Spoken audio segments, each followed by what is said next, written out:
The rejection email arrived on a Tuesday at 3:47 p.m. Jenny read it standing at her lab bench, the screen reflection sharp in her glasses. Your application does not meet the criteria for senior researcher positions at this time. 3 years. 47 peer-reviewed papers. Her name's second author, sometimes third. Always second author. He'd built the methodology, run the experiments through nights that bled into mornings, written the analyses that became textbook examples in neuroscience courses. Caldwell had the first author line. Always first. Jenny stared at her CV, scrolling through the list of publications, each one a monument to invisibility. Everyone saw Caldwell's name. The emails came to Caldwell. The invitations to conferences went to Caldwell. Journalists requesting interviews called Caldwell. When Jenny tried to explain her work at departmental seminars, Caldwell would interrupt with a corrective comment, taking back the narrative mid-sentence. No one questioned it. Caldwell was the director, the mentor, the one who built the lab into something nationally recognized. Jenny was support staff wearing a postdoctoral title. That Tuesday, standing in the lab that had become a tomb of her own making, Jenny understood something with the clarity of ice forming on still water. He didn't exist in this world. Caldwell had erased him so completely, so methodically, that even Jenny had started to believe her own absence. The rejection wasn't personal failure. It was confirmation of a truth that had been accumulating like sediment at the bottom of a beaker. No institution would promote a name that appeared nowhere. No university would hire someone who had never written a first author paper. Caldwell had built a wall between Jenny and advancement, brick by brick, paper by paper, and Jenny had helped construct it by staying silent, by assuming that good work spoke for itself, by believing that loyalty meant accepting erasure. The lab fell silent except for the hum of the centrifuge. Jenny closed the email and opened her institutional portal. He pulled up the publication list again, but this time he didn't scan it quickly. He read every single line, tracking not the narrative Caldwell had constructed, but the actual timeline of what had happened. Her fingers moved across the keyboard with a new kind of precision. He opened a new document, unnamed, and began to type. The inconsistencies had been there all along.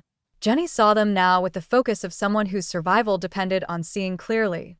A paper published in Neuron in 2021. Jenny remembered every detail of that experiment because he had conducted it alone for 6 months.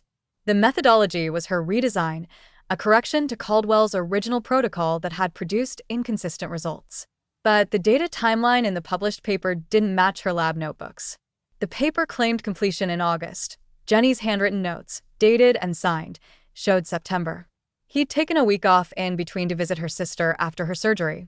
He checked Caldwell's office calendar from the department archives, pulling up the shared calendar that had been maintained by the administrative staff. Empty.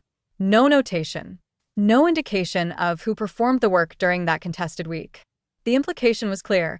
Caldwell had written the paper as though he'd conducted the work himself, but the dates betrayed him if anyone looked carefully enough. And no one had looked. Why would they? Caldwell's reputation preceded every review. Then there was the presentation at the Society for Neuroscience conference. Jenny had attended in person that year, sitting in the third row of an auditorium filled with 500 researchers. Caldwell delivered the presentation with the comfortable authority of someone who had done the work, or at least believed he had through repetition. The slide showed results from Jenny's sleep deprivation protocol, the one Jenny had designed after reading 30 papers on circadian rhythm methodology and identifying a gap in how previous researchers had measured neural plasticity during states of sustained wakefulness. The slide notes credited someone else. Someone fictional. Dr. Patricia Weston, consultant. Visual design and preliminary analysis. Jenny had sat there in the dark auditorium, watching her own idea presented under another person's name, watching researchers lean forward to take photographs of the slides for their own research.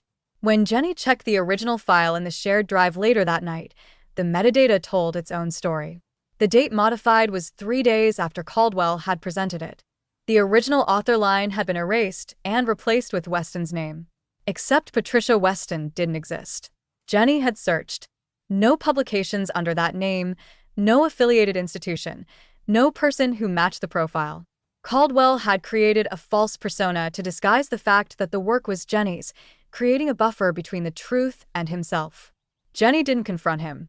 Not yet. The instinct to respond directly had been trained out of him over 3 years of working in Caldwell's lab. Caldwell had a way of reframing every confrontation as misunderstanding, every accusation as junior researcher emotion, every documentation attempt as paranoia. The one time Jenny had politely questioned a publication decision, Caldwell had suggested that perhaps Jenny was feeling overwhelmed and should consider talking to someone about the stress of postdoctoral work. The suggestion had been offered with concern, almost as a kindness, but its message was unmistakable. Jenny was unreliable, unstable, not to be trusted. So instead of confronting, Jenny started saving. He downloaded PDFs of every publication, storing them in a folder labeled Archive on her personal drive. He screenshotted emails where he'd sent Caldwell her ideas, the sleep deprivation protocol, the imaging adaptation, the data analysis framework, with dates and times visible. He copied her lab notebooks, the physical ones written in her own hand, photographing every page and uploading them to encrypted folders on a secure server. He saved her raw data files with timestamps intact. Her hands were steady as he did it. Her mind had already moved somewhere else, somewhere cold and methodical. Jenny wasn't gathering this information out of emotion. He was building documentation. He was constructing a timeline that couldn't be rewritten, a record that couldn't be erased because it existed outside Caldwell's reach, outside the narrative Caldwell controlled. For the first time in 3 years, Jenny was thinking like a scientist again. He was observing patterns. He was generating a hypothesis. If Caldwell had built her entire career on other people's work, there would be evidence. Systematic evidence. Jenny was going to find it, and he was going to make sure it was impossible to deny. Sarah from the NIH grants office called on a Thursday morning. Jenny recognized her name from the grant administration system, but had never spoken to her directly. Her voice carried the careful tone of someone navigating a conversation she didn't want to have. She explained that she was reviewing the R01 renewal submission from Caldwell's lab and had flagged something in the preliminary data section. The protocol listed under Novel Methodologies appeared identical to work she'd seen on Jenny's CV from 3 years ago. She wanted clarification. She wanted to know if Jenny had developed these protocols. The question suspended itself in the silence between them. Jenny had never heard anyone in the institutional hierarchy ask this before. No one ever asked. The information traveled in one direction, from the person who did the work to the person who took credit, and then outward to the world in the form of publications and presentations. Questions came from outside researchers asking for clarification on methodology, but never from inside the system asking who had actually done it. Jenny said yes. He developed the protocols. Sarah went quiet. Not the quiet of confusion, but the quiet of someone confirming what she already suspected. She said that her CV mentions the same work, but Dr. Caldwell's grant applications don't list him. The statement hung there with the weight of bureaucratic discovery. Grant applications contained claims about the origin of ideas. These claims were recorded. Caldwell had written that he developed the sleep deprivation protocol using her own preliminary data. He wrote that the imaging adaptation came from her independent research program. He claimed the neurodegeneration predictive model emerged from her theoretical framework. Each claim was a lie documented in the permanent record of federal funding agencies. Sarah asked whether Jenny would be willing to provide her documentation. He said he would. She thanked him and ended the call. After the call, Jenny didn't feel anger. Anger is what people feel when something unexpected happens. This was the opposite. This was the crystallization of what he had suspected, but never fully admitted. A clarity so cold it burned. He sat at her desk and opened the institutional research database. He pulled up Caldwell's 5-year grant portfolio. $17 million in funded research. That was the number. $17 million awarded to a lab led by Caldwell, based on claims about innovation and methodological advancement. Jenny began cross-referencing each grant proposal with her own records. The sleep deprivation protocol. Caldwell claimed he developed it in 2019. Jenny's lab notebook showed he had designed it in 2018, redesigning Caldwell's failed prototype that had produced inconsistent results. Jenny had spent 4 months testing variations, documenting each adjustment, running preliminary data. The grant proposal included Jenny's exact protocol, verbatim, but dated to Caldwell. The imaging adaptation. Caldwell attributed this to preliminary work conducted by a graduate student who had since graduated. Jenny checked with that student, now a postdoc at Stanford. The student had no knowledge of the adaptation. It was Jenny's work, born from conversations with Jenny about how to reduce artifact in fMRI scans. Jenny had written the code. Jenny had tested it. Jenny had documented everything. The neurodegeneration predictive model. This one appeared in 3 separate grant proposals spanning 6 years. Caldwell presented it as a natural evolution of her theoretical thinking. Jenny found her own work, the paper trail of her analysis, her code repository with timestamps proving he had built the model. He had even sent early versions to Caldwell with email headers that should have been impossible to misunderstand. For every significant innovation listed in Caldwell's grants, Jenny found her own documentation. Not guesses. Not memories. Not interpretations of events. Documentation. The kind that existed before Caldwell claimed credit, proving precedence. Jenny opened a spreadsheet and began the systematic work of transcription. Publication date. Claimed originator. Actual originate. Supporting evidence. He worked through the afternoon and into the evening, cross-referencing each discovery, verifying dates, confirming timelines. By midnight, he had 23 entries. 23 instances where Caldwell had claimed work that Jenny had performed. Caldwell had built a career on these innovations. The sleep deprivation protocol was being taught in neuroscience classes as an example of methodological innovation. The imaging adaptation had been implemented in 7 other labs. The neurodegeneration predictive model was being used by pharmaceutical companies to screen compounds. Each of these had Caldwell's name on the original publication. Each had generated citations, reputation, grants, prestige. The career was real. The achievements were real. Only the origination was false. Jenny sat back and understood something that had been forming in her mind for months. Caldwell hadn't stolen from Jenny. Caldwell had stolen Jenny himself. He had taken Jenny's work, claimed it as her own, and then constructed a version of Jenny that fit beneath this theft. Jenny became support staff. Research technician. The person who implemented other people's ideas. The person whose name appeared second or not at all. This wasn't accidental. This wasn't the result of confusion or institutional sloppiness. This was the construction of an entire false architecture, built carefully enough that everyone inside it accepted it as real. Caldwell had built a career. That part was true. But the career was constructed from Jenny's labor, and Jenny had been systematically erased from every record of how it was built. The spreadsheet on the screen showed the magnitude of it. Caldwell had built a career. Jenny had built a career for someone else. And for the first time, Jenny understood that he had done it voluntarily, through silence, through the belief that merit would eventually speak, through the assumption that loyalty to the lab meant accepting invisibility. The understanding didn't bring anger. It brought something colder. It brought intention. Jenny didn't rage. Rage was a luxury for people who hadn't yet decided what to do. He cataloged. He created a spreadsheet, moving methodically through her saved documentation. Publication date. Claimed author. Actual work origin. Supporting evidence. The entries accumulated like specimens pinned to a board. 12 papers where Caldwell held first authorship. Not secondary contributions.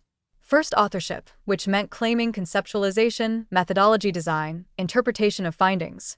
On all 12, Jenny had done the conceptual work. Caldwell had supervised, edited, approved for submission. 4 grant applications totaling $8.2 million. On one of them, Jenny appeared as research support. On the others, her name didn't appear at all, though the methodologies and preliminary data described in the proposals came directly from her work. The spreadsheet grew. By the end of the first week, Jenny had 47 rows. 47 instances. The number was almost abstract. It was too large to feel like individual betrayals. It had become a pattern. A system. Jenny opened her browser and navigated to the Institutional Research Compliance website. He found the section labeled Academic Integrity and Research Misconduct. The page contained links to policies, procedures, definitions. He read through them like a researcher encountering a new framework for the first time. The Institutional Review Board maintained an established process for allegations of research misconduct. The process was designed to investigate claims that fell into specific categories: fabrication of data, falsification, Plagiarism, improper attribution of authorship. What Jenny was documenting fell into the last category. Improper attribution. The system existed. Jenny had never needed it before because he'd assumed the system was for cases where someone deliberately lied, where evidence would be ambiguous, where institutional politics would protect the powerful. But Jenny had documentation that was neither ambiguous nor political. He had timelines. He had email chains. He had lab notebooks with her own handwriting and dated entries. He had metadata on digital files showing creation dates and modification dates. He had conversations with external researchers who could confirm that Caldwell had misrepresented the work's origin. The process required documentation, evidence, dates. It required proof, not accusations, not interpretations, proof. Jenny also initiated a secondary investigation on her own terms. He reached out to 2 colleagues at other institutions who had implemented her sleep deprivation protocol in their own research. He didn't explain why he was asking. He framed the inquiry as clarification about the methodology's development. The emails were professional, casual, the kind of queries that happen routinely in academic networks. The first colleague, a researcher at Johns Hopkins, responded quickly. They mentioned that when they'd consulted with Caldwell about details in the protocol, Caldwell had claimed to have developed it based on her theoretical framework about circadian rhythm disruption. The researcher had assumed Caldwell was the originator. When Jenny asked whether Caldwell had mentioned anyone else involved in the development, the researcher checked their email archive and found no such mention. Jenny was referred to as research technician, if mentioned at all. The second colleague, at UC San Diego, provided more explicit confirmation. This researcher had attended a workshop where Caldwell presented the methodology. During the presentation, Caldwell had been asked whether the innovation came from her lab's internal work or from collaboration with other groups. Caldwell had answered that it emerged from preliminary work he had conducted, refined through iterative testing. No collaborators were mentioned. The researcher remembered the answer specifically because they had been impressed by Caldwell's independent contribution. Now, reviewing the conversation with Jenny, the researcher acknowledged that this understanding had been shaped entirely by Caldwell's framing. Neither researcher expressed outrage or shock at the revelation. Both responded with the careful language of people navigating institutional politics they didn't want to involve themselves in. They confirmed the facts. They didn't offer to be witnesses or participate in any formal process. Jenny understood. People had careers to protect, institutions to work within. It was easier to acknowledge a correction quietly than to enter into conflict with someone Caldwell's level of seniority. The cold clarity Jenny had felt since the conversation with Sarah didn't fade. It sharpened. It became crystalline. Jenny wasn't planning revenge. Revenge implied emotion, reaction, the impulse to hurt someone because they had hurt you. Jenny wasn't angry at Caldwell. He had moved past anger into something more precise. He was planning correction. He was planning to make the system function according to its stated purpose. He was planning to present documentation so complete, so irrefutable, that the institutional machinery would have no choice but to operate. The review board had procedures precisely because misconduct was assumed to exist. The system had been built expecting that people would break rules. Jenny wasn't breaking the system. He was using it. He spent the next 2 weeks assembling her formal submission. He organized her materials chronologically. He created a narrative that laid out each piece of evidence, each claim, each proof. He didn't editorialize. He didn't express anger or betrayal or hurt. He simply presented the facts in sequence, allowing them to accumulate weight through their accumulation. Publication by publication. Grant by grant. Email by email. The narrative was the documentation. The documentation was the argument. Jenny didn't write a letter demanding action. He didn't request that Caldwell be removed or punished. He requested what the institutional policy offered: investigation and determination of fact. He requested correction of the scholarly record if the investigation substantiated her claims. He requested notification to the journals that had published the papers in question and to the funding agencies that had awarded the grants. He copied the department chair. He copied the provost's office. He copied the NIH program officer who had initiated the original inquiry. He pressed send on a Tuesday morning at 8:47 a.m., exactly 12 days after receiving the rejection email that had started this. The submission went into the institutional system, creating a formal record. From this moment forward, the claim wasn't Jenny's private understanding.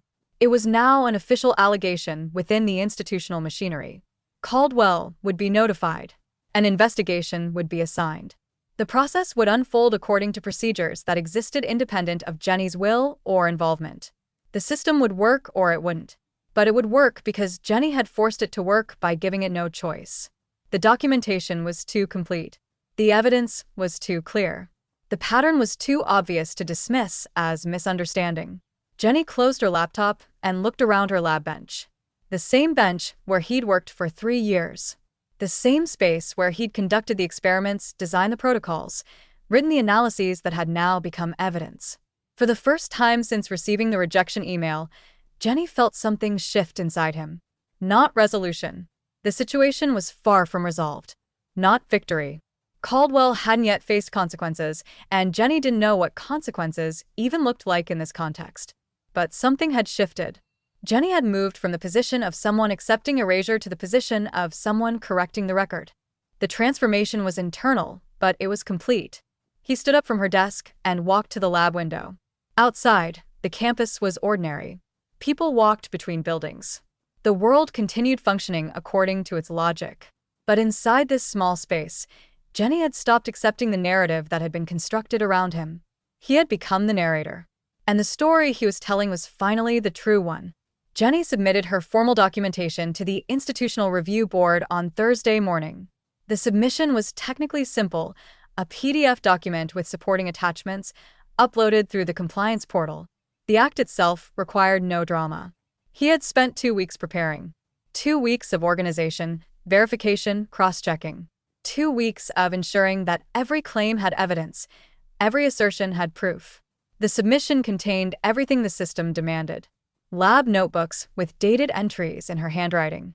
Email chains showing her design notes sent to Caldwell, followed by weeks or months later by Caldwell's publications using the identical methodologies. File metadata from the shared drive showing creation dates, modification dates, and the identity of the person making each change. Screenshots of original authorship that Caldwell had erased and replaced.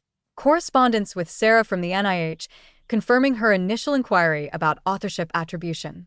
A timeline showing that Jenny's documented work preceded every major publication by weeks, months, or in some cases years. The documentation was exhaustive. It was also unnecessary in emotional terms. Jenny didn't include a letter demanding apologies. He didn't request that Caldwell be fired or removed from her position. He requested what the institutional policy explicitly promised: investigation and resolution. He requested that the review board determine whether misconduct had occurred and, if so, what corrective actions were warranted. He copied the department chair and the provost's office on the submission. This meant the claim was no longer contained within Jenny's private knowledge. It had entered the formal institutional machinery. Caldwell would be notified. An investigation would be opened. The bureaucratic process would unfold. During the 6 weeks that followed, Jenny continued her normal work. He came to the lab. He updated her notebooks. He conducted her experiments. He sent her data to the shared drive, continuing the patterns he'd established before the submission. He didn't avoid Caldwell, nor did he seek him out. When they passed in the hallway outside the lab, Jenny nodded. The nod was neutral, neither aggressive nor submissive. It was simply acknowledgement of presence. Caldwell looked away first every time. By the 3rd week, Caldwell's name was removed from the shared lab email list. By the 4th week, her office appeared to be emptying. Boxes accumulated in the hallway. Jenny didn't inquire about what was happening. The institutional process was opaque to him. He knew only that an investigation was underway because the system was required to maintain confidentiality regarding details. But the visible effects of that investigation were evident in the physical removal of Caldwell's presence from the space. On the 43rd day after submission, Jenny received an email notification from the compliance office. The investigation had concluded. The review board had issued its finding. Jenny opened the document with steady hands. The language was bureaucratic and precise. It stated that the investigation had found sufficient evidence to substantiate the allegation of improper attribution of authorship across multiple publications. It stated that the pattern appeared systematic, rather than the result of isolated lapses in judgment or documentation. It stated that Dr. Caldwell had misrepresented the origin of research methodologies in grant applications and had failed to provide appropriate authorship credit in published research. The specific finding was systematic misattribution of research contributions, violations of authorship policies across multiple publications. Recommended actions include investigation of grant accuracy and institutional notification to relevant journals. The recommended actions contained multiple elements. The institution would notify the NIH about the grant applications in question. The journals that had published the papers would be contacted and informed of the investigation results. Caldwell would be required to work with a compliance office to develop a plan for correcting the scholarly record. There would be restrictions on her ability to serve as principal investigator on future grants pending the outcome of the NIH investigation. The finding was not framed as punishment. It was framed as correction. The system was treating this as a problem to be solved rather than a person to be blamed. 3 weeks later, Caldwell resigned. The announcement came in a department-wide email from the provost. Caldwell was citing personal reasons and transitioning to an emeritus position. The resignation happened not because the institutional board had fired him, but because Caldwell understood the implications of the finding. The investigation wasn't complete. The NIH would conduct its own inquiry. The journals would review the papers. Every publication that bore her name and contained Jenny's work would be examined. Every grant application would be audited. The career Caldwell had built was now exposed as constructed from material that didn't belong to him. It wasn't Jenny's anger that would destroy that career. It was the system that Caldwell had manipulated, now turned to reveal exactly what it had concealed. Jenny read the news of Caldwell's resignation in the same email notification system where he'd learned about the finding. He didn't feel triumph. He didn't feel satisfaction. He felt something closer to completion, the way you feel when a problem has been correctly diagnosed. The issue hadn't been that Caldwell was a uniquely evil person. The issue was that the system had allowed him to operate unopposed because no one had documented the pattern clearly enough to force the system to act. Jenny had changed that. He had used the system's own mechanisms to expose what the system was theoretically designed to prevent. The machinery worked, it turned out. It just required someone to engage it, to provide sufficient evidence, to leave no room for the system to avoid acting. Within 3 months, the first journal issued a correction notice. The sleep deprivation protocol paper was amended to list Jenny as co-author. The imaging adaptation paper was being investigated for data integrity issues. The neurodegeneration predictive model was being retracted and slated for resubmission with correct authorship attribution. Jenny returned to her lab one evening after the resignation had been announced. The space felt different. Not physically. Nothing had changed about the physical arrangement of equipment or desks. But the atmosphere had shifted. He was working in a space that was no longer defined by someone else's presence. He was working in a space where her own work could be her own. He opened her lab notebook and wrote an entry dated to that day. The entry was simple. It described the experimental protocol he was about to run, the hypothesis he was testing, the outcome he expected. It was the kind of entry he'd written thousands of times before. But this time, when he closed the notebook, he didn't feel like he was documenting someone else's work. He felt like he was documenting her own life. And that, finally, was the point. The offer arrived 8 months after Caldwell's resignation. Senior researcher position. 3-year contract. Her own small laboratory. Jenny received it in an email from the provost's office.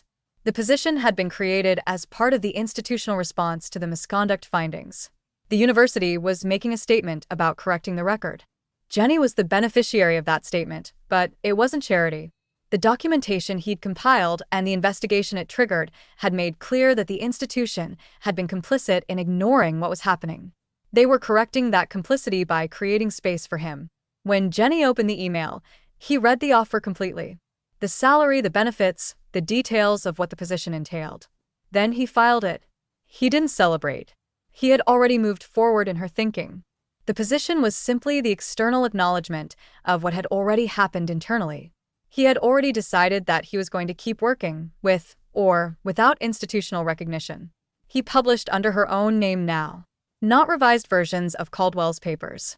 Not corrections or amendments to someone else's work. Her own research. Her own questions. Her own hypotheses and designs and interpretations and answers. 3 months after Caldwell's resignation, the first correction notice appeared in Neuron. The sleep deprivation protocol paper was amended. Jenny's name was added as co-author, with a note explaining that the authorship had been corrected to reflect her substantial contributions to the methodology's development. The imaging adaptation was being reattributed as well. The process was slow because it moved through institutional channels.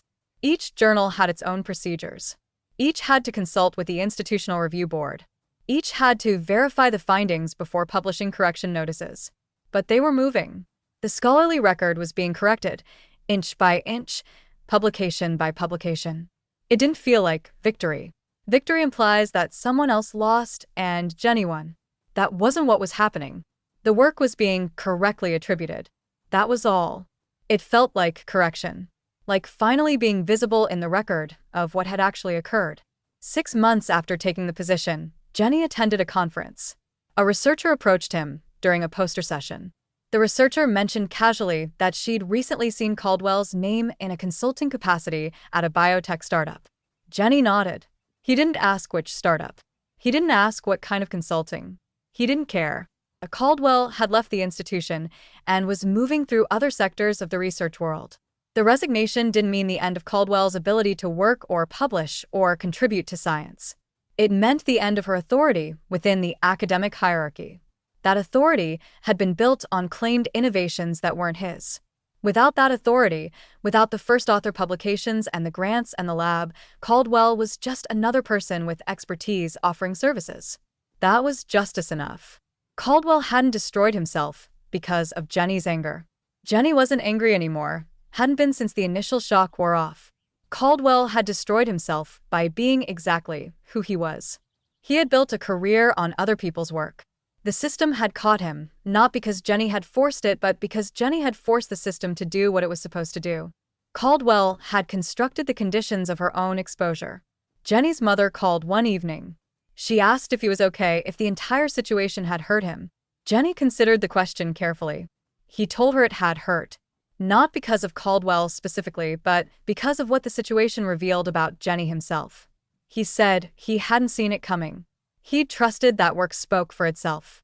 That merit would be visible. That the system was designed to reward good science and good scientists. Her mother asked what had changed her thinking. Jenny said he'd realized that work doesn't speak for itself.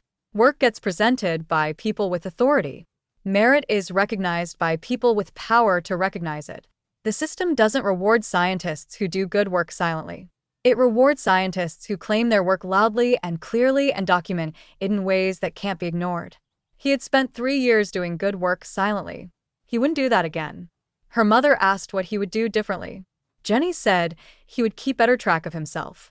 He would stop assuming that anyone else was keeping track. He would document her work not because documentation was required, but because documentation was protection. She said she was glad this had happened to him, now rather than later in her career, when more had been lost. Jenny agreed. The timing was terrible. The loss of 3 years was real. But he was young enough to correct course, young enough to build a career on her own terms. After the call, Jenny went to her new laboratory. It was small.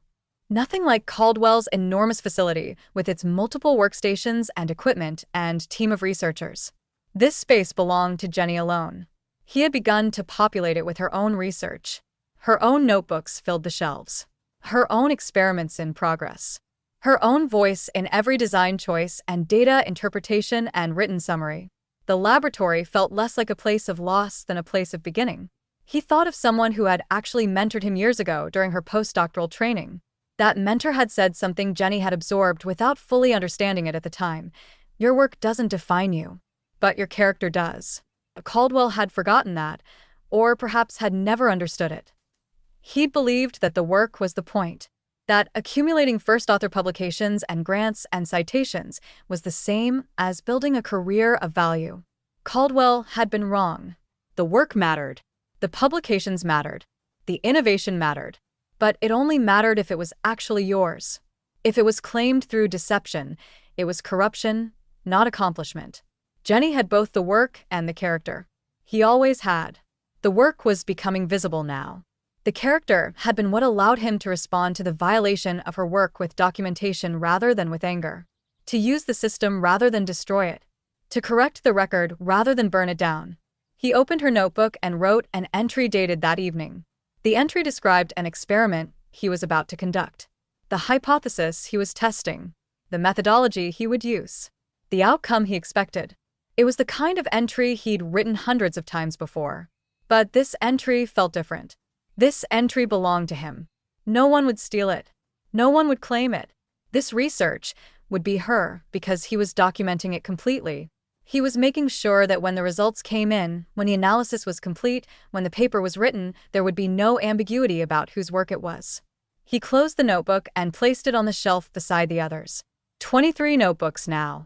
23 years of documentation. The first years belonged to someone else's narrative. The years to come would belong to Jenny. The correction wasn't complete. It would never be complete.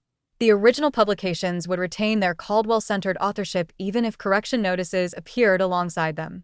Future scientists reading the literature would have to navigate both the original false record and the corrected one. The record would be messy, but it would be true. And for Jenny, truth was enough. Truth was everything. I didn't destroy you, he thought, though the words weren't directed at anyone anymore. That work was finished. You built a house on borrowed ground. I just stopped helping you hide it.